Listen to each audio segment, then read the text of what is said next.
तो भाई 8 तारीख को इंशाल्लाह आपका पेपर है।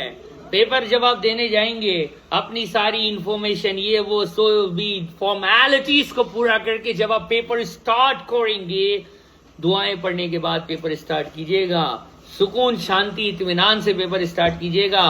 पैनिक अटैक जो है ना वो पेपर फेल कराएगा।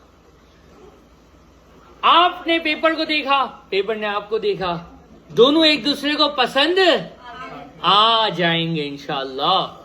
ठीक है, तो आप में से कुछ होशियार बच्चे होते हैं, उनको मस्ती होती है, मस्ती मस्ती, ठीक है, अब मैं क्या बोलूं, मस्ती होती है उनको।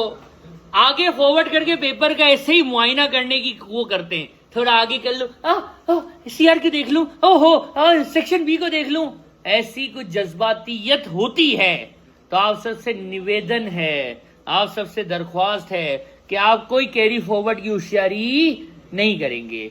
आपने पेपर खोला, सेक्शन ए आएगा, क्या आएगा? Section A. सेक्शन ए से ही शुरू करना है। एक बच्चा होता है, मुझे तो सर वेट हिफ्ज है, मैं सेक्शन बी से वेट से स्टार्ट करूंगा वाला ये सीन बहुत कम होता है। ये वाली मस्ती जो है ना वो करूंगी की तरफ ज्यादा होती है। तो उनसे भी दरख्वास्त है कि कोई ऐसी होशियारी नहीं करनी है। पहले कहां से स्टार्ट करना है? सेक्शन ए क्वेश्चन नंबर 1 से चलना है। 1 2 3 4 कितने क्वेश्चन होंगे? जब ये 15 कर लोगे तो फिर कौन सा सेक्शन आएगा? सेक्शन बी आएगा। सेक्शन बी में इंशाअल्लाह आपको कितने क्वेश्चन नजर आएंगे? 3। एक टॉपिक आईएसटी, एक टॉपिक वेट, एक टॉपिक। इसमें तीनों में से कोई सा भी क्वेश्चन ऊपर नीचे आगे पीछे होगा, सीक्वेंस एग्जामिनर की मर्जी है ना, तो आप अपनी मर्जी से चलना। आपको वेट अच्छा आता है तो पहले वेट कर लेना, सीजीटी अच्छा आता है तो पहले सीजीटी कर लेना, आईएसटी अच्छा आता है तो पहले आईएसटी करना। मैंने तरतीब नहीं बदली, पहले सेक्शन ए पूरा किया, फिर सेक्शन बी पे आए, सेक्शन 3 के तीनों क्वेश्चन करने। ठीक है, अब ऐसा होगा, मैं बता रहा हूं ऐसा होगा, क्योंकि आप में से सबके सब तो 90 प्लस वाले नहीं है ना, 80 प्लस वाले सारे तो नहीं है ना, कुछ 50-60 वाले भी होते हैं, सही है ना, जो कुछ 50-60 में भी तो पास ही होते हैं ना। तो सेक्शन बी में जाके वो अटक जाएंगे, सेक्शन बी में स्पेशली आईएसटी में अटकेंगे। मैं बता रहा हूं, मुझे एक्सपीरियंस है, मुझे पता है, एग्जामिनर खेलता है। आपको 5 में से 3 क्वेश्चन आते थे, 5 में से कितने आते थे? 3 आते थे। 2 क्वेश्चन आपको समझ नहीं आ रहे, और ऐसा सेक्शन बी में होता है। ये जानबूझ के एग्जामिनर ऐसी हरकत करता है। सेक्शन बी में सीजीटी के अंदर एक टेक्स्ट प्लानिंग का सवाल डाल देगा, हस्बैंड वाइफ वाला, बच्चे वहां जोइला वाला क्वेश्चन की तरह, जैसे कि किट में जोइला और होली वाला क्वेश्चन जो है, इन दोनों में जिस तरह खेला है, टेक्स्ट प्लानिंग का सवाल वहां डाल देगा। तो यहां पे हम तो बदमाश लोग हैं, हम बोलते हैं ये क्वेश्चन नहीं आता, छोड़ो 98 ले लेंगे, ये भी नहीं आता 96 आ जाएंगे, ये वाला भी नहीं आता, चलो 94 ले लेंगे यार, खैर है। हम ये हैं, हम इंडिया पाकिस्तान नेपाल में रहने वाले लोग, हमें पैनिक अटैक नहीं होता भाई, सही है। अभी हम निकले रोड पे, पता चला कि कोई आया और का मोबाइल रखाया था, दे दो।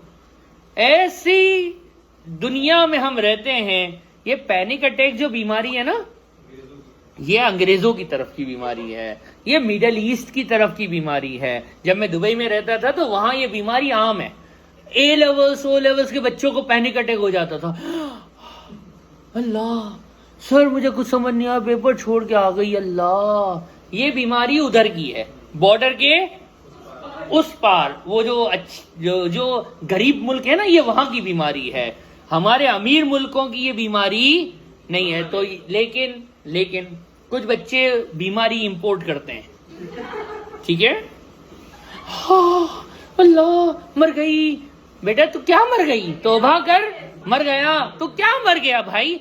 10 मार्क्स का तेरे को नहीं आता ना, तो 90 में से 50 आ जाएंगे, कोई मसला थोड़ी है। और सेक्शन बी में ये जरूर होता है, सेक्शन बी में एग्जामिनर ये जानबूझ के ये हरकत करता है, क्योंकि यहां पे जिसका हौसला टूट जाता है ना, सेक्शन सी उसका फिर होता ही नहीं है, फिर उसकी लगती है अटेम्प्ट।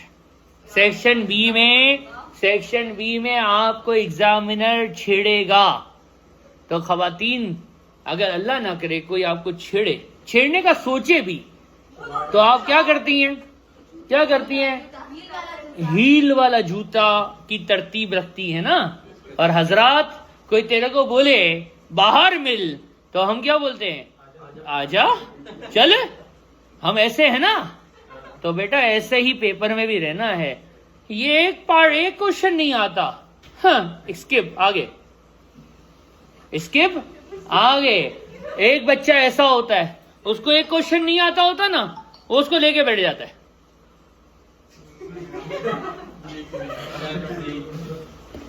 ये कैसे होगा? अल्लाह, घड़ी चलते चलते पता चला 3 घंटे वहीं पे एग्जिट हो गया, खत्म। और स्क्रीन पे फिर इमोजी आया स्पेशल वाला, और करंट फोर सीलिंग भी गिरी उसके ऊपर। तो बेटा ऐसा नहीं करना है। जो चीज नहीं आती उसको स्किप करके क्या कर दो, आगे बढ़ जाओ। और जो पढ़ के नहीं गया उसको तो पूरा पेपर स्किप करना है। वो एक अलग बात, वो कैटेगरी अलग है, उनसे तो मैं बात ही नहीं कर रहा ना। अभी तो मैं पास होने वालों से बात कर रहा हूं। 3 क्वेश्चन सेक्शन बी के कर लिए, उसमें समझो 3 क्वेश्चन आपने स्किप किए होंगे। ये जहन में रखो, 3-4 क्वेश्चन स्किप होंगे। 100 में से 100 तो वर्ल्ड टॉप वाले के भी नहीं आते, ठीक है। उसके भी कुछ 2-3 क्वेश्चन गलत हुए होते हैं। 96 पे वर्ल्ड टॉप होता है तकरीबन TX के अंदर, और नेशन वाइड टॉप 94-96 पे ही हो जाता है पाकिस्तान का। बाकी कुछ ऐसे कंट्रीज भी हैं जो 92 पे टॉप हो जाता है। मेरे एक स्टूडेंट की 94 आए, कोई पोजीशन नहीं बनी। उसी अटेम्प्ट में सऊदी अरब में एक खातून के 92 पोजीशन नेशन वाइड आ रहा है। ये क्या हरकत है? तो ऐसा हो जाता है। तो बेटा जिनकी पोजीशनें आती है ना, उनके भी 100 में से 100। तो पेपर में कुछ ना कुछ तो होगा जो आपको समझे, तो उसको लेके नहीं बैठ जाना, या उसकी वजह से आगे दिल हार नहीं जाना। कहां मूव करना फिर सेक्शन बी करने के बाद? Section C. देखो आमतौर पे सेक्शन ए कितने मार्क्स का है? 30। 1.8 से मल्टीप्लाई करो, 1.8 से मल्टीप्लाई करो, कितनी मिनट में होना चाहिए? तकरीबन 1 घंटे में होना चाहिए। और मैं आपको बता रहा हूं, जिन्होंने तमीज से पढ़ा हुआ होता है ना, वो आधे घंटे में सेक्शन ए कर लेते हैं। ये एक नॉर्मल एवरेज है। 54 मिनट्स अलाउ होती हैं इन दोनों सेक्शंस के लिए। सेक्शन बी भी 30 मार्क्स का है ना। 54 मिनट्स आपको सेक्शन बी में टाइम लगेगा। IST वगैरह समझने में थोड़ा प्रॉब्लम होता है, वेट की इंग्लिश समझने में भी होता है। तो जो आपने टाइम बचाया होता है ना सेक्शन ए में, वो कहां पे यूज हो रहा होता है? लेकिन एक बात सुन लेना, जैसे ही 54 और 54 तकरीबन ये कितना हुआ? तकरीबन 2 घंटे से थोड़ा कम। जैसे ही आपके 1.5 घंटा होने वाला हो या हो जाए, तो बस अब आप सेक्शन बी को छोड़ देना और अब आप कहां मूव कर जाना? याद रखना, सेक्शन सी में आपके पास बहुत सारे फ्री के मार्क्स होते हैं, 0 लिखने के भी मार्क्स होते हैं। सेक्शन बी पे अगर आपने टाइम वेस्ट किया, देखो टाइमर के हिसाब से अगर नहीं चले तो पेपर छूटेगा तो फेल होना ज्यादा मुमकिन है। सेक्शन सी में 0 लिखने, कॉर्पोरेशन टैक्स के अंदर ट्रेडिंग इनकम है, 0 लिखने के इतने सारे मार्क्स होते हैं। आप वहां पे 4 मार्क्स लेके बैठे हुए हो सेक्शन बी में कि ये 2 सवाल नहीं हो रहे। इसके चक्कर में आपने अभी 40 मार्क्स का पूरा सेक्शन सी छोड़ा हुआ है, जिसमें 10 मार्क्स इजी मार्क्स हैं। तो 4 मार्क्स के लिए तो अगले 10 मार्क्स छोड़ दे और फेल हो जा। तो घड़ी को देखना जरूर। सेक्शन सी में एक क्वेश्चन 15 मार्क्स का, एक 15 का और एक 10 मार्क्स का है। बेटा आपका एग्जामिनर ये बदतमीजी करता है। आप जब सेक्शन सी पे जाओगे ना, ये बेटा देखो, ये जो बात बोल रहा हूं ना, ये याद रखना, जो फेल होने वाले होते हैं ना, वो आमतौर पे यही गलती करते हैं और समझते नहीं, अपनी चलाते हैं। जब आप सेक्शन सी खोलोगे ना, पहला क्वेश्चन आपका 10 मार्क्स वाला आएगा।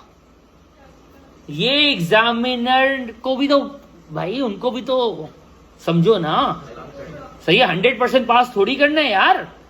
तो ये एग्जाम प्रैक्टिस पिछली 4 अटेम्प्ट से मैं देख रहा हूं, पहला क्वेश्चन हर पेपर में कौन सा आ रहा होता है?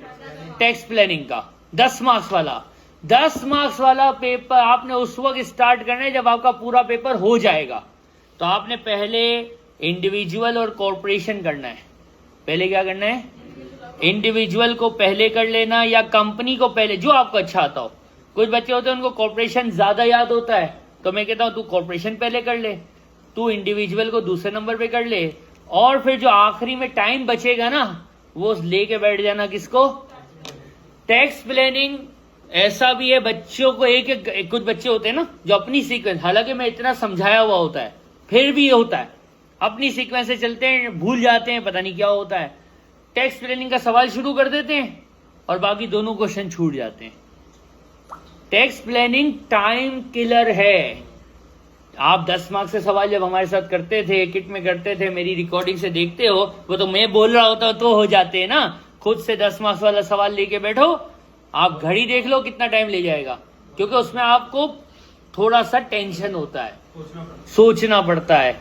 लकीर तो फॉलो करनी होती है, लेकिन थोड़ा सा कि ऐसे होगा, ऐसे होगा, ऐसे होगा, ऐसे होगा, ऐसे होगा, ऐसे होगा। तो प्लानिंग का सवाल आखिरी में करना, और बस प्लानिंग ऐसा हो कि प्लानिंग के बाद पेपर एग्जिट होना है।